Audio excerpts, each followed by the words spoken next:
Panalo na naman tayo sa sipak ball. Kailangan lang natin manalo sa ulo nating kalaban. At kapag nangyari yun, pasok na tayo sa kampyonato. Ayos! Kasama mo! Kasama mo! Anya, kasama mo! Salamat kay Anya. Ang galing mo na talaga. Turo mo naman sa amin yung mga ginagawa mo. Oo nga. Oo naman. Oh, simulan na natin. Sige, sige. Ano ba Ito yun? lang yan. Sige, pagnalit mo. Madali lang yan. Tumawa ka dyan. Kailangan malakas yung pag-ikot mo, yung pag-ganun sa likod. Ganito. Sige, pakita mo sa akin. Ito, manood ka. Ganda yan. Oh! Ayos! Ba? Turo mo sa amin yan. Sige na, di ko alam yung takbo. Kung paano yung paglapak mo. Bilis na. Dali lang naman eh. Paano lalo malalaman? Sige na. Anya, pwede mo bang sulatan ang aklat ko? Sige na. Sige mo na. Oo naman.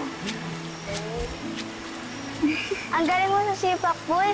Paglaki ko, gusto ko maging katulad mo. Talaga? Kaya sa atin, may papasulot sa ako. Iiyak at kayo. Ang bata! Bakit ba yung pasulot sa aklat mo?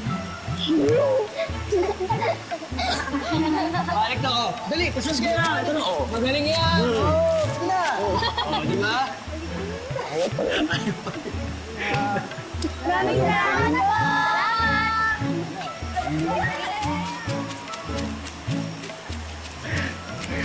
Ano? Kaya niya magpasulat. Ituloy na natin ang ensayo. Yun kung maluwag sa kalooban mong mag-ensayo kasama ang isang abang mulawin na katulad ko.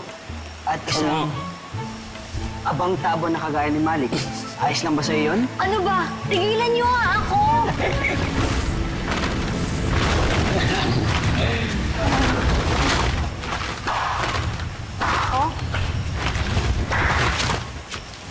Nandito pala ang pangkat libero.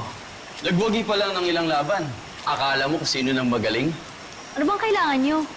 Umalis kayo dito dahil dito kami mag-iensayo. Teka, hindi nyo ba nakikita?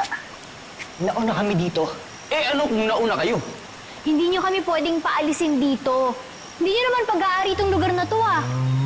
Tama. Walang nagmamayari ng lugar na ito, kundi ako. Ang sabi ni Haring Daragit, maaari daw kami mag-ensayo kahit saan namin gusto. Kaya umalis na kayo! Balik! Balik! Ay, tama na!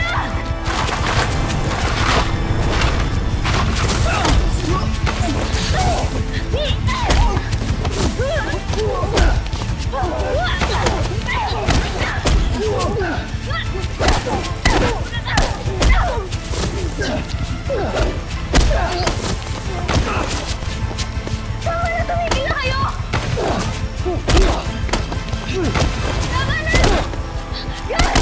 Balik! Tama na!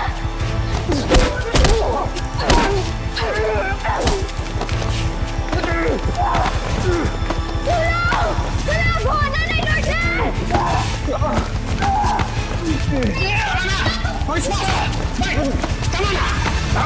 Huwag kayo mag-away!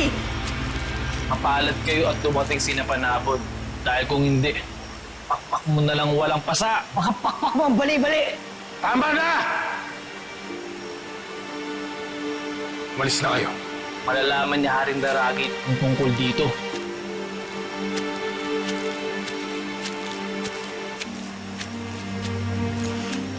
Ba't talaga nangyari? Bakit kayo nagpang-abot? Sila na unang banabon. Ipilit mo nang umalis kami dito. Tinura pa nga po si Malik. Kahit na, hindi dapat sila pinatulan para hindi na lumaki ang gulo. Tama si Panabon. At ikaw, Pagaspas, hindi kita pinalaking basagolero? Saan siya po, Nanay Lourdes? Halika na, umuwi na tayo. Nagamutin ko pa yung pasa mo.